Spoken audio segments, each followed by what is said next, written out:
on, beautiful people of the Bay? Today on We the People Real Estate Podcast, we got jumbo mortgage products, ARMs versus fixed rate. We got $12,500 of down payment assistance. You want to be here for that one. We got Barron Trump he's getting into politics, believe it or not, or it seems like it's that way. Allegedly. Let me use the right words. And then we got the far right versus the far left. We're going to talk the difference between the two a little bit, as Adam explains it from the PBD podcast. And we also got a pedophile. Oh. Herschel Wingrad. You ever heard of this guy? As long as you say Herschel Walker, he's the writer. He's the writer of Space Jam. And he got caught with a 15-year-old at a pizza joint. Not that this matters, we got the whole video on that. You're going to want to watch this. And lastly, we're going to end with the protest. So let's go ahead and begin. This is We the People Real Estate Podcast. Let's go.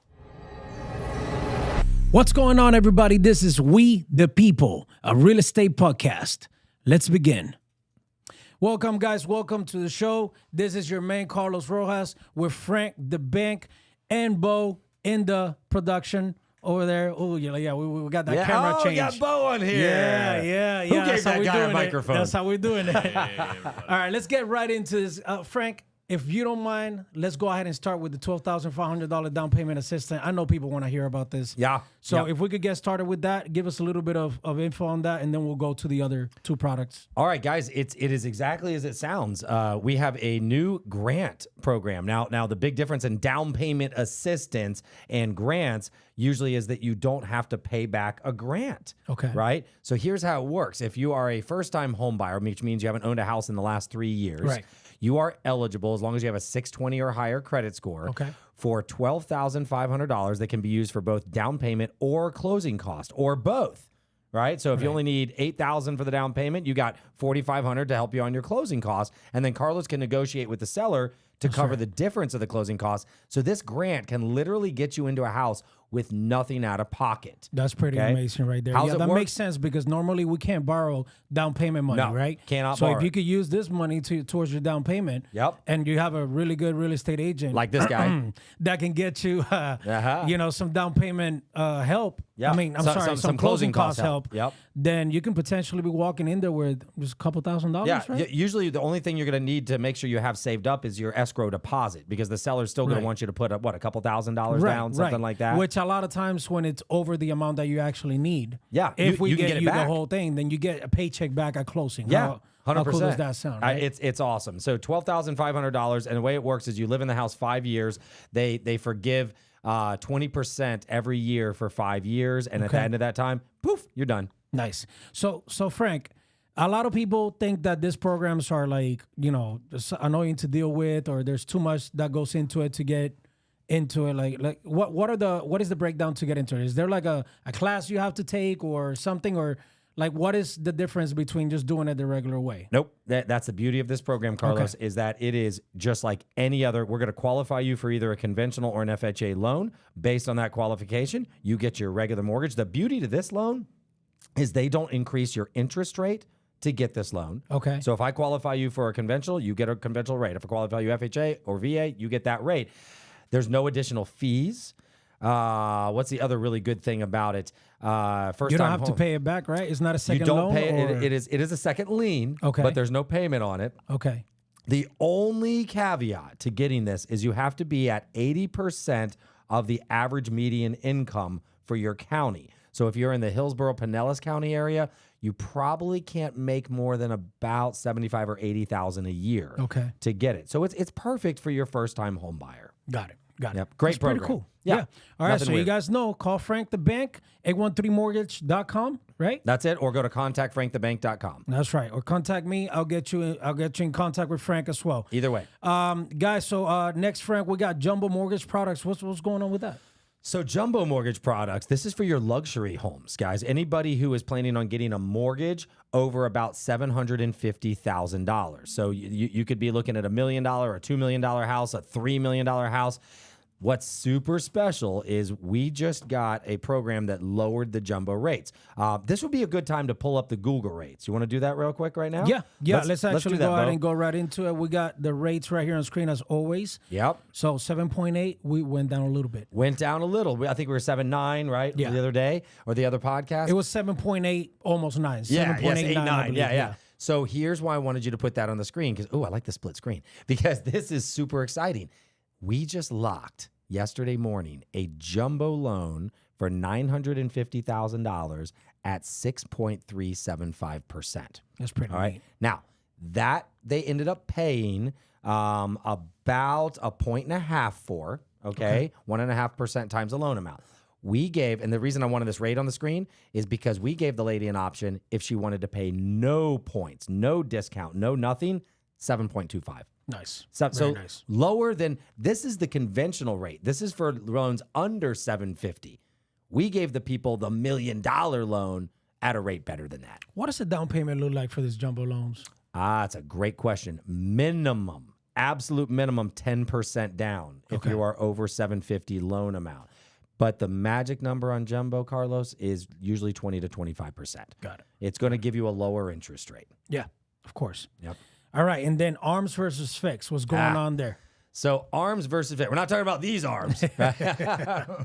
By the way, I've been going to the gym, man. I feel a difference. I'm feeling stronger. I feel it's really good. I'm trying to sleep more. That's my biggest Sleeping is huge. And when you get yourself to the 8 hours of sleep, I promise you, you're going to feel a difference. Okay. Like it is. I believe it. You will. You will. Yeah. So that's great. So we had Illy on from X-Force Body, xforcebody.com. It's great. Healthy mind, healthy body. So arms versus fixed. This is a big question right now because there's some credit unions out there offering people short-term adjustable rate mortgages. That is what an ARM is, right? Yeah. And for example, a lady this morning gave us a quote at 6.125 for a fixed rate for 3 years. Okay. So what happens is if you end up taking that lower rate, you're only getting it for 3 or 5 or let's say 7 years at longest, right? That's usually how they go. Everybody feels the same. I think you and I would also agree that everybody's going to refinance who's buying now. But something scary was brought to my attention the other day. You ever heard a history repeats itself? Yep. Okay. So feels like a lot of history is repeating itself lately. Hell yeah. Look, we got fireworks. Oh, look at that. History's repeating itself right now. This is a sign right there, guys. So I love it, Bo. So here's what's scary. All right. Now, nobody in this room, myself, you or Bo, are old enough to actually have lived through this, but we've heard it from our parents and from people we know. In the 70s, the 70s was about as close to what we have right now in our lives. Okay. Protests, unrest, war in the Middle East, all these, there was all the Iran-Contra, all these things happened back in the 70s, early 80s. Well, in the 70s, you had Carter administration. That's the last time inflation was anywhere near as high as it is now. Okay. Remember what happened? Everybody voted Carter out. They voted Reagan in I think it was 1980, and they wanted a change of administration, and they thought that it would fix inflation and rates would go down. Sadly, I don't remember this because I wasn't born. Okay, well, no, neither was I. But what I do remember is my parents telling me that their first mortgage rates were 12 to 14%. Yeah. And I also know that the rates didn't drop. We didn't have a refi boom until the late 90s. So when Reagan got in and we got out of all that inflation and all that political unrest and we became a great patriotic country again, rates did not go down, Carlos. They went up, and they went into the 12s, 13s, 14s. I personally don't think that's going to happen, but the reason I bring it up when we talk about arms versus fixed is if you take an adjustable rate mortgage and history continues to repeat itself and we do get a new administration, it doesn't mean rates are going to go down. It is very possible if history repeats itself 40 years later, we could be at 10, 12%. Yeah. It is history. Look at this right here. History shows us the rate history in 1970. It's hard for me to read on there, Bo. What is that, 14%? We got 11.20 in 1979. 11.2 in 1979. What did it do in early 80s? So in 1981, 16.64%. Holy shit. Yeah. So, and guys, that's the first year of Reagan's presidency, right? So what I told this lady on the phone today was, yeah, you could take an adjustable rate mortgage and get 6%, or I could get you 6.75 on a 30-year fixed. I don't think it's smart to take an adjustable rate mortgage right now because what if history repeats itself? It's already doing it. So just lock yourself in at still a better rate than Google shows you, but don't take the chance. That's my opinion, right? So fixed versus adjustable, unless you really want to gamble, take the fixed rate is still good. It's, we're not going to give you 7.8. We're going to give you 6.8. Yeah. So I'd rather you do I that. tell you what, man, it's scary times. It is scary, man. Right. I've never gotten so many bad news from people giving me a call and letting me know what kind of stuff they're dealing with. You know, I feel a little privileged in my position as of right now. Things are not going bad for me in real estate personally, but I feel the pressure of what's going on around me. Yeah. I know a lot of realtors that are struggling right now. Yes. I know a lot of clients that are going through changes in their lives and not necessarily for the better. Have you heard about the banks, about what's going on with Bank of America? I only saw it come across my news feed earlier today. Bank of America is closing multiple locations across the country. So one of my sources, or client that works with Bank of America, told me everything that's going on with them. So this guy was making $90,000 a year without commission. On top of, if he closes extra deals, he gets extra commission. Right. And they took him down from $90,000 to $30,000 a year. Whoa, that's a big pay cut. What? And then on top of that, they're giving him twice the workload. So he has to do twice as much as he used to do before. He was telling me that what he is seeing or experimenting feels like something called, I forgot the name of it, but basically they're trying to lay off people without having to pay unemployment. And the other thing that they're doing is that they're telling their employees that they're hiring help when they're really doing something called ghost hiring. Have you ever heard about that? No. It's when a company pretends like they're actually hiring, but they're not, to make their employees feel better and keep them a little bit longer. But they're not really hiring anybody. They're actually losing employees. And I totally get the unemployment. The thing you just said is they're cutting the pay and the hours and the benefits to get them to quit. Yeah, and let me tell you something. This dirty. is not, this is not a client that in the back of my head I'm thinking, he's a piece of shit. He deserves to be fired or anything. This is a good, like you and me. Yeah. Somebody that knows math very well. Somebody that I consider him smarter than me in terms of like bank stuff. He is on it. Like, you know what? He's a numbers person. I'd like to meet him. Yeah, he's a very numbers person. He's already working another job. You know, getting out of the situation. So he's gonna be fine. But the point is that it's a little scary what's going on with the banks out there, with the job situation out there. I know they were talking about unemployment being low. I know that Biden talked about that, but there's also a lot of evidence coming out that there's a lot of people that are working more part-time jobs, which is making that number look better when it's really not. It's always fudged, always. But yeah, it's a little scary, man, and I'm seeing it around me. I think the impacts of how bad this administration has managed the economy is actually being seen right now, because people have a little bit of money saved up in the bank, but when they start running out of that, that's where things get a little scary, right? So now the good news is, when that administration changed from Carter to Reagan, inflation did go down, so things became more affordable. So how come the rates went up? I don't understand that part. Why they're doing it now is because they're trying to slow the economy. They're trying to get people to not spend money. Why? I'm not 100% sure. I'd have to research why it went up when Reagan took over. Why would they not want people to spend money? Why would they want to slow down the economy? Because inflation is created when you have too much money supply out there, and too much money being put into the economy. So if you increase prices as they're thinking, it will make people not spend money, which will cause prices to go down because it will make people not buy things. Are you experiencing more when you pre-approve people? Are you experiencing more people having higher debts by any chance? That's a really good question, because everybody's talking about this potential debt crisis coming with credit cards.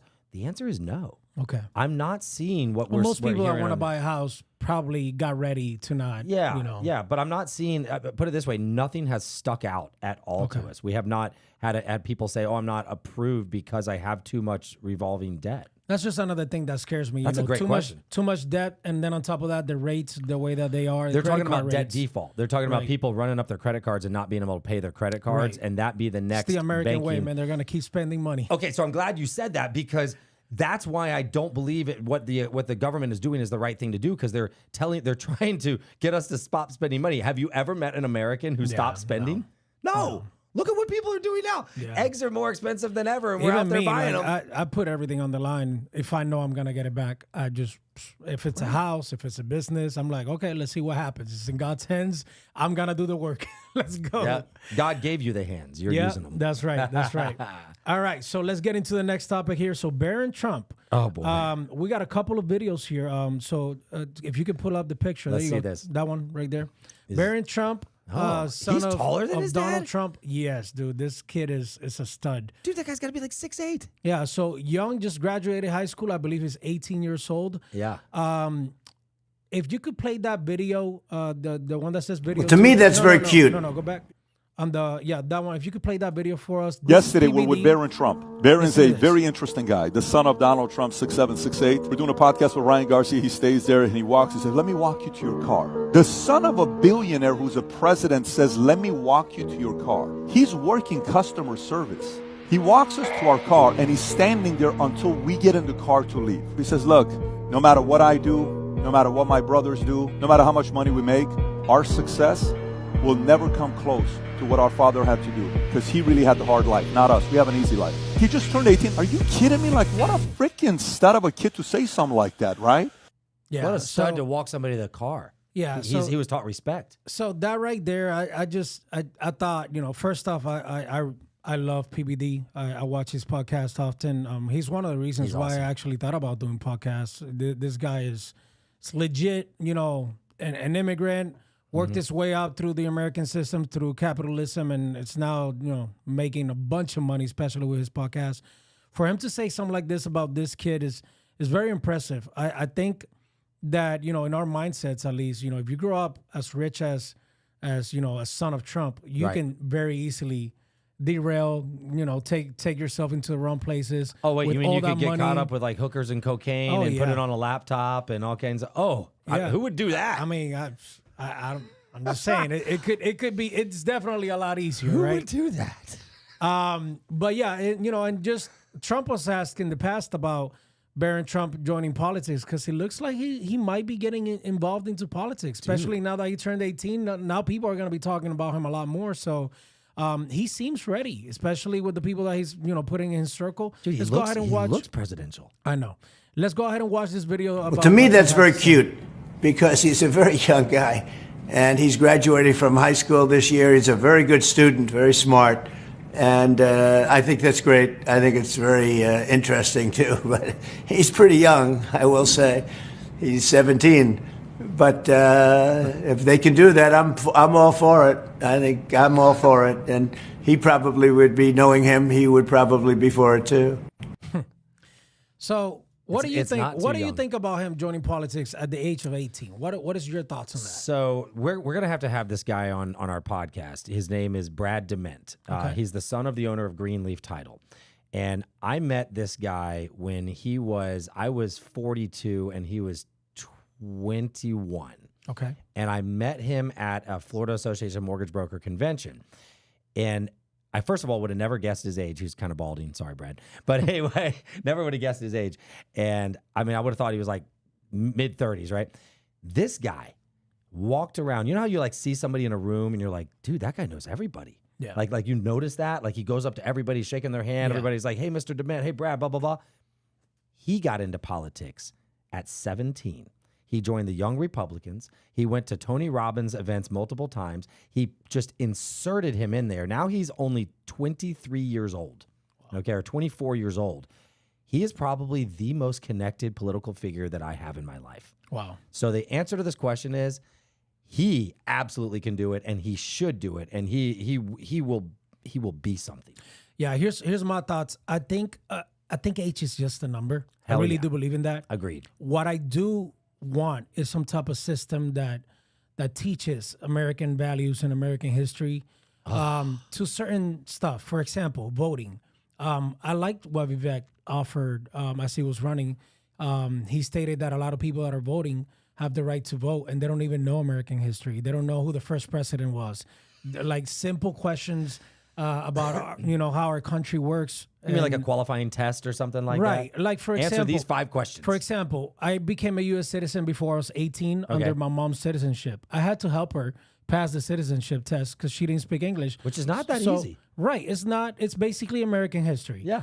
I think like it should automatically be implemented that, I mean, let's just talk about what military personnel can do now. They can fight for this country at 18. Right. They can't drink. Yeah. Right. So not for, young people drinking. I'm not for it, but I am for people making their own decisions with their body, especially if they're older than 18. 100%. If you want to destroy your life drinking, I think you should be free to do that if you want to do that. I don't think the government should prevent you from doing that. Nope. And, there will be responsible young adults that will take care of themselves, right? Of course. So I think that as long as there's some type of system that allows them to have the basic knowledge of what is required in order to vote, in order to do something involved in politics or something like that, that should be, allowed. I hate people in politics that start talking and I feel like I'm smarter than them. Because then I'm like, okay, I'm not in politics and you're making decisions for us.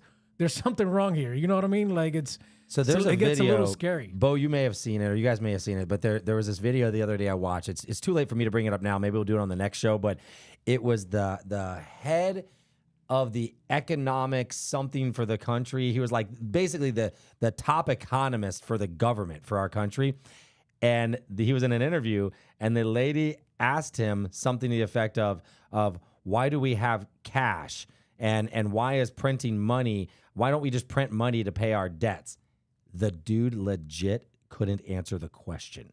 So it answers your dilemma and question of how are there people in political power, in positions who literally don't know Kamala Harris anything or have any idea what they're talking about. You just reminded me of something that I want to tell every parent out there. I know you guys are going through a lot of frustrating times right now with what your kid watches on TV, what they're watching on their iPads and stuff like that. We all have gone through this stage of, new parents are going through a lot of this, is my kid okay watching whatever they're watching in their iPads, and the worry of them getting taken, by society or whatever happens, with people that may know more information about this electronic systems better than you may.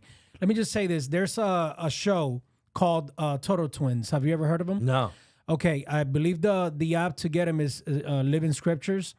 And basically they are a cartoon, kind of like Family Guy. Hilarious. They got jokes after jokes after jokes, but everything is educational. Like they do a thing. The grandma, it's from Cuba, and she hates communism. And they do it. She's also a scientist, so she can get them into a time machine and bring them back into time. And they show them what happened in Cuba, how Cuba used to be a good place or whatever. I saw this whole episode on cryptocurrency, and the whole episode started on how money works. Yep. How it worked from all the way back when the Indians were trading, jewels and and how it became the dollar bill, and then how it evolved and how the country is printing currency and currencies based by gold. It was so simple, and it was a cartoon. It was 30 minutes, and the education that I got from it was so big. I'm watching it, and I'm like, I'm so happy my kids are watching this. Yeah. Even my son was talking. My son's what 8 is years this called old. again? It's called Turtle Twins. Turtle Twins? Yes, I think that's Teenage right. Mutant Ninja Turtles? Something like that. If you put Turtle Twins, I'm pretty sure Google will fix it for you. I'm probably saying it the wrong way. No, I got it. I'm gonna find it. But my wife is on it, and my wife tells me about it all the time. And I'm telling you, it's totally worth it for parents out there. Just watch an episode yourself. It's completely educational. They talk about capitalism versus communist systems, and everything is so much fun. It's like you're learning while you're laughing, while you're watching a cartoon, and you can even join in and watch it with your kids. And you don't have to worry about anything else. You don't have to worry about sexuality. You don't have to worry about any of this craziness that's happening in Netflix. Yeah. Oh, that's them right Turtle there. Twins right there. Did I say it right, Turtle? You said it right. Oh, Tuttle. Oh, it's Tuttle. Twins. That's them right there. Spanglish. Guys, I'm telling you, as parents, watch that, put it on your kids. Tuttle. It's so much better than the YouTubers that we got out there right now that are just doing funny things and doing crazy things, and they're not really educating anybody on anything. They're making all the kids think that everybody's rich and Mr. Beast gives you away billions of dollars. Right. And he's going to show up at the mall. I like Mr. Beast. I like some of these YouTubers. They're good, but at the end of the day, education is number one for me. Like if they're not learning anything from what they're watching and it's just entertainment, then I've already seen everything on Netflix, and the next show that I start, I'm like, well, what am I going to learn from this? It's better to get them in front of books. It's better to get them in front of shows like this one that actually teaches them something while they're watching a show. So just big tip out there for parents. Just saying. Next thing is far right versus far left. So Adam from PBD podcast gets, after Patrick Bet-David goes on a rant about how parents are struggling today with certain, things that are happening in the economy. Adam brings a really good point because they were talking about protests and all the protests that are going on. And they were also comparing protests, the 2020 protests with Black Lives Matters and now this one. And they were also talking about from a point of view of, if you want to destroy America, right, and you want to implement communism, you have to divide. And back then they were using the Black Lives Matter protests. Now they're that kind of died off. So now they're trying to start the religion, which is another easy way to get into people's emotions and just start a religion war between Americans, which is what seems to be happening now. So doesn't it blow your mind though? Right.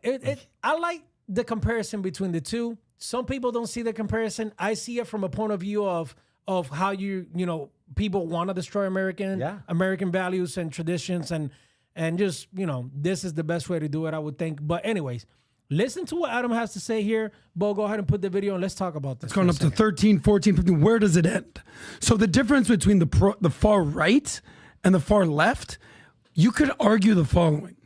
The people on the far right, as disgusting as they are, the neo-Nazis, the KKK, the white nationalists, at the very least, they love America.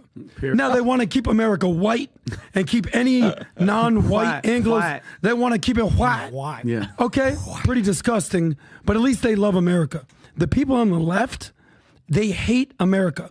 They have white guilt. They have white shame. They want to apologize for being white. Screen recording. Their decolonialization, their intersectionality, cross-sectioning with critical race theory. At the end of the day, if you just want to sum it all up, you hit the nail on the head, Vinny.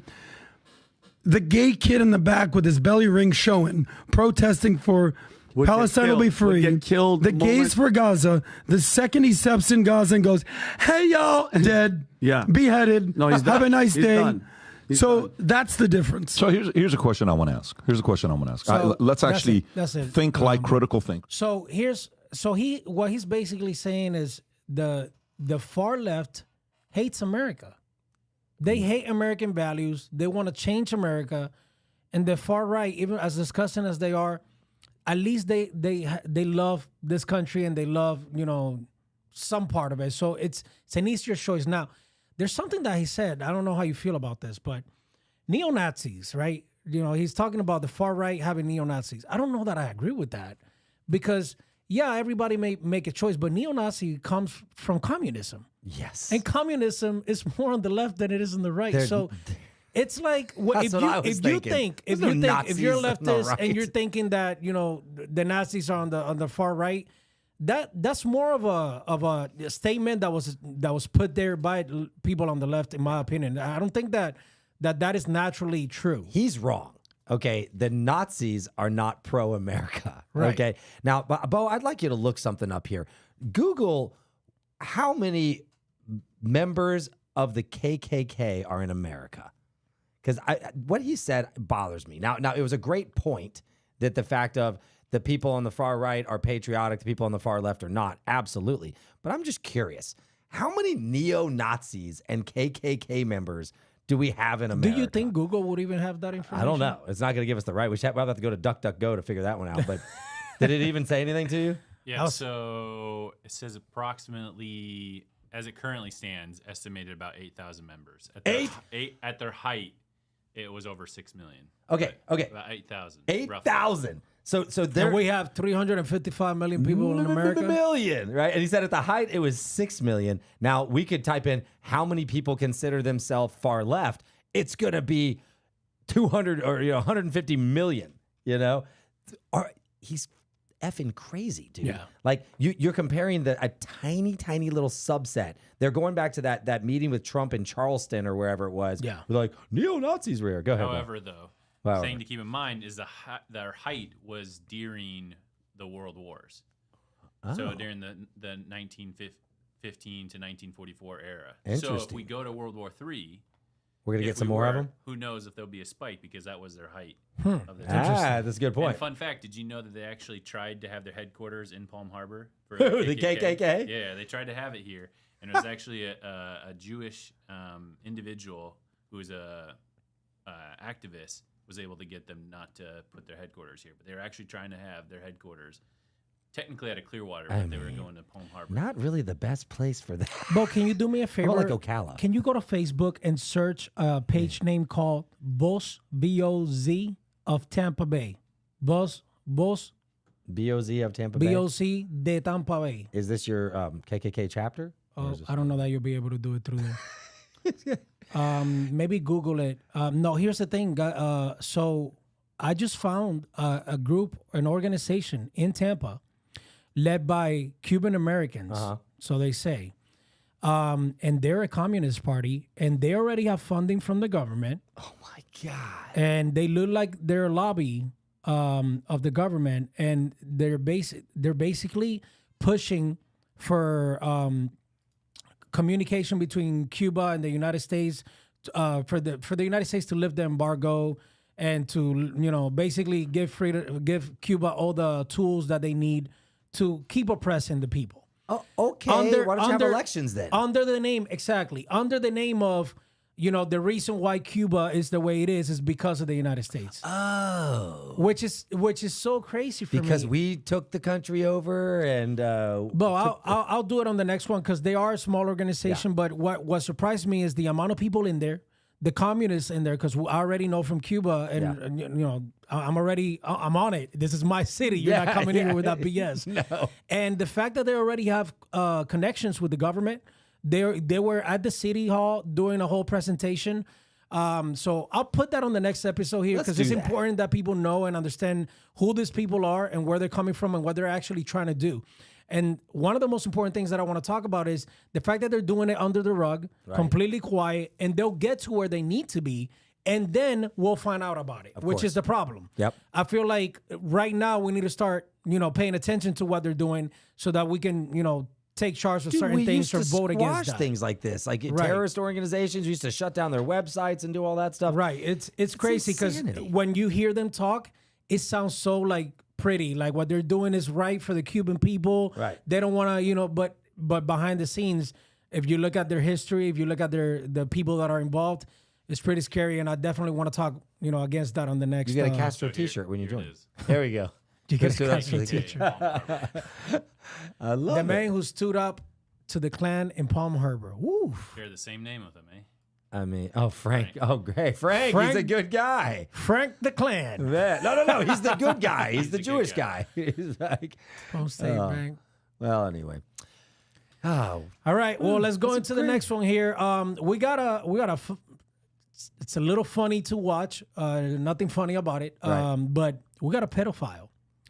Herschel Waingrod, allegedly. Let me use the right words, because we did have an attorney on this show, and we gotta use the right proper words. Yeah. Allegedly, this guy Herschel Waingrod, writer of Space Jam, got caught by YouTubers dating with a 15-year-old. Let's watch that video real quick. Come on. Your name? Oh, fuck. What's your name? Who are you? What's your name? Who are you? Why are you suing my fucking daughter? What's your name? What is your name? Boris. My name is Boris. Boris. What's your name? Shake my hand.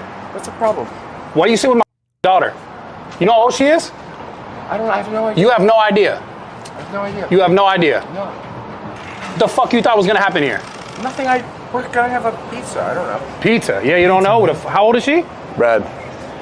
You know how old she is? I matched with her. She was 23. 23. Is that what the conversation looked like? You know the text messages? She was 23 on a 23. dating site. On a dating site? Yes. Yeah? Yeah, she was 23 on How old is she? site. I have no idea. Lila, how old are you? 15. I'm sorry. She was 23 on a dating site. All we've done is So she didn't tell you how old she was? She did. She did? Yeah. How old is she? She said she was 15. How did she tell you how old she actually is? She said she's 15. She said she's 15. Why are you here? Why are you sitting here? I'm just having a With a fucking 15-year-old? pizza. Piece of pizza with a fucking 15-year-old. It's not against You think the that's law. okay? I think it's not against the law. It's not against the law. No. Is that all you spoke about to her? We've just been talking. Really? Yeah, we've been talking and flirting. It's not a big deal. Talking and flirting is not. Where you going? Yikes. I ordered a pizza. I'm going to go. Okay, have a seat. God doesn't even know that Have a seat. Why? I'll sit with you. I'll eat pizza with you. We're just having pizza, right? Sorry. Sit right here. Sorry. Sit right here. Sorry. Where? I don't know. Whoa, excuse me, sir. Excuse me. You said you wanted a kiss, touch, and lick, whatever? Yeah. Right? Pulling the text messages. You wanted to touch lips, whatever. Oh shit, Dude, insane. You know, what's scary to me is that this is just a normal, casual dating in the middle of, I believe it was LA, if I'm not wrong about that. You know, just sitting down. Oh man. So did they arrest him? Not yet. He walked up to his hotel, but the investigation is up, and now people know. You know, props to this the guys that did it. I forgot their name is YouTuber. That wasn't really his daughter. I think he was. I think it really was. I think he him and his daughter have a team to set this thing catch up, yeah. to catch pedophiles. I think that's their new thing. Listen, their that new guy channel. better be lucky that dude didn't just take it into his own hands. Yeah, yeah. I'd much rather go to jail. So that guy, I forgot his name right now, but that guy's a bodybuilder. He does YouTube bodybuilding. He's a YouTuber for bodybuilding. He gives advice on how to get strong, all that stuff. But they just started, you know, doing this show right now, which it's gonna get huge, and I support it 100%. Keep doing it in LA. Absolutely. Keep doing it. Do it here too. We need to expose all those people, man. Like, I want to get all those Hollywood fucks. For sure, especially there. All right, so lastly, let's go into the protest, guys. So we've been having a bunch of, you know, issues with protesting, you know, going, you know, a little bit wrong here. I know there's been protests at UCLA. We got protesting from the Palestine side at Harvard University in New York. There's a few things that are happening that are a little bit alarming. You know, I'm for protesting. Of course. I protested for Cuba's freedom back when July 11th happened and every Cuban went out to the streets. Yeah. Peaceful, real protests. Peaceful protesting. Nobody out there was, you know, doing anything stupid. Nobody. They even cleaned up like after themselves. Let's look at the aftermath of photos at UCLA after this protest happened at UCLA. As you can see here on screen, this is the aftermath. This is what was left from the protesters. You know, destruction, chaos, you know, and who's picking it up? Hey, you know, somebody made a great point the other day. Americans. All those tents, none of them were even sleeping in them or using them. Why don't they send those over to Gaza? Why don't they give those all to the displaced people? Give them all these brand new tents and all that. You know how much money is right there in that? Very true. You and I go to buy a tent for a Bucks game. It cost us $150, dude. Yeah. How many $150 tents are right there? So there was a protest here in USF. You heard about that? Yeah, I heard it got shut down in like a couple hours. Tear gas and everything. Because, you know, we're in Florida. That's Don't right, mess baby. with us, right? Nope. The point is that in that protest, everybody that has been caught so far, none of them were students. And they're looking into them being activists. Hell yeah, they're activists. So it's professionals. Crazy. It's crazy, man. It's Soros, dude. It reminds me of January 6th. It is in reverse. Let me see the protest videos here. Oh, is that a cop? They're taking down the Palestinian flag. No, they took down replaced the American flag. the American Yeah, flag. correct. Then the police came in and replaced the Palestinian flag. Who the hell with put that US up? Who put it up? Do you know what this did to me yesterday when I saw it? I can't even explain it to you when I saw this, what it did to me. You saw what Eric Adams had to say. That's exactly what I'm going to get to next. So, I mean, but look, by the way, is there a clip about Eric Adams or no? Yeah, put the next one there, bro. A significant part of the video was at the end. So this is the That's mayor. our flag, folks. Mayor Don't take over our buildings and put another flag up. Eric Adams, New York City mayor. That may be fine to other people, but it's not to me. My uncle died defending this country. And these men and women put their lives on the line. And it's despicable that schools will allow another country flag to fly in our country. So blame me for being proud to be an American. And I thank Commissioner Daughtry for putting that flag back up. We're not surrendering our way of life to anyone. Thank you. So very scary. First thing I want to say, this mayor is Democrat. He's on the left. Lately, he's been coming out with a lot of right views in terms of what he's saying. Right. I don't understand how this is happening around our country. I mean, I'm from Cuba. I love the Cuban flag and what it represents. For us Cubans is, death, a bunch of destruction in our country. And I would never put that Cuban flag over the American flag. What this country has done for me and my family and the values that it represents, not just here, but around the world. I would never do that. The fact that this is happening in our own country should definitely be alarming for every American. I don't understand how it even happened in the first place. There should have been an American around there that should have prevented that from happening. The police should have been called sooner. They were obviously pissed off that it happened in the first place, but something weird is happening, and I don't like it. I feel like we're on the verge of something stupid happening that is going to maybe change the course of elections. I don't know. I don't know either. I don't know, but I love what I'm seeing. The college students standing up, putting the flag back up, then playing patriotic music for the protesters, then putting the flag back up. I think our country is probably had enough. Yeah, I think it's important that we unite, man. And we have to. And it's so important more now than ever. I think that it's hard for us to unite because of everything that has been going on in the last 10 years or so, even 15 years. I hope that we don't need another terrorist attack or a bunch of thousands of people dying like 9/11 for us to reunite as a country. I think it's definitely doable prior to that. I don't know what's going to happen, but we need to become the United States of America again. We cannot allow this stuff to happen in our country, and we got to do better. We the people That's need right. to unite. All right, guys, that concludes our episode for today. Thank you guys for watching. Make sure you like, make sure you subscribe. We are here for you guys. We are here to help you with your real estate needs, with your mortgage needs, and even to talk a little bit of politics. A little bit. As always. All right, your man Frank the Bank, your real estate agent Carlos Rojas, Bo over there in the production. Guys, we'll see you on the next episode. We are out. Let's go. Thank you so much for watching, everybody. This is We the People, a real estate podcast